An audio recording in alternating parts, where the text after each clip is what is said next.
Good morning. Good morning. Good morning, Lord Sugar. So, Summit. I made Roisin the project manager, and I understand your business idea is a food business. Yes, that's right. So, how did you get on then? What did you do?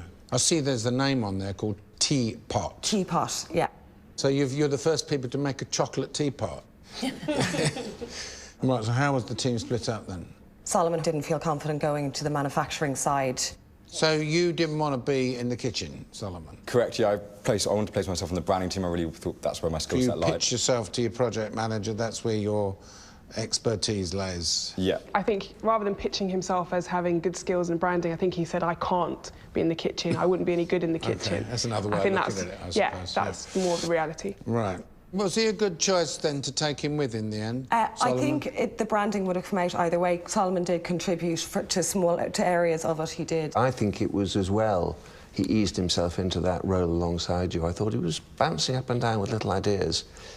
I liked the way he worked, actually. And who's the target market for all this stuff then? We had treat seekers, we had grazing consumers who would consume... Who? Grazing consumers who would consume... Grazing consumers? So basically the weekly shop is... What are they, a donkey or a goat, are they, or what? We did our market research and Bianca and Daniel actually went to a tea specialist. What'd you do there? So we spoke with the tea trader and a tea sommelier. Got a sore throat today, Daniel? No. No, this was asking. Not at all. I've got a new stance. This is your new kind of approach. Not at all, sure. Yeah. So Daniel and I went to speak to a tea sommelier and they... A tea sommelier? Yes. Bloody, I've got these names coming up here today. Grazing consumers, tea sommelier. Yeah. Lord Sugar, to be honest, that's part of the reason... Oh, here he is. Hold on, sorry. Sorry, I was merely joking. Tell me, Roisin, did you deliberately want to keep him away from pitching?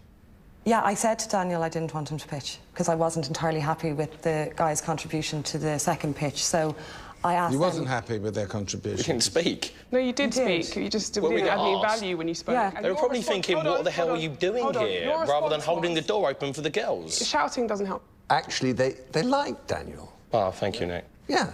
Hallelujah. All right, enough said. So, let's move on to Team Tenacity. You had Sanjay's joined you. How did you enjoy joining this team, Sanjay? I really enjoyed joining the team. I think it just felt like I'd fitted straight in. And... You did have a little dig at Bianca, though, didn't you? Did you? Did I? Covering her back all the time, pleased to get away. I may have made a comment along those lines. Not May, you did. A joke. What did you choose? So we decided to go with trifle. So the first one was strawberry and hibiscus. We decided... Hibiscus? Yeah, Do and you honey. play for Real Madrid? So, you got your product, you now go and do a little bit of market research before we go into pitches. Who did that? I did that, Lord Sugar. Did you get all excellent feedback? Or Majority of it was very good. There was 1 or 2 comments about they didn't feel it would stand off the shelf, but if 6 out of 7 people are saying one thing and one person saying something different, I decided that the majority would be the one to go with. Actually, what you should do is focus on anybody who says anything bad. Say, well, they've got a point. I'll preempt that when I go into pitches with the retailers. Well, anyway, after that, then, you go to the first pitch. And how'd that go? One of the panellists particularly liked 2 of the flavours. She wasn't as keen on the saffron, but was really keen on the other 2. I don't know about not keen. She thought it was disgusting. Inedible. Threatened the bin. And then finally, we went to the giant supermarket chain, yeah? Yeah. I led that one, Lord Sugar. To be honest with you, I went in and dropped my bundle at the start and completely... What do you mean, dropped your bundle? I just got a bit overwhelmed by the situation. I wanted to do a good job so badly that I let that overwhelm me. And even, to be honest with you, my toes were shaking in my shoes, and the situation beat me. That's surprising, Mark. No, it was very embarrassing, Lord Sugar. It was, yeah, very embarrassing, but it won't happen again.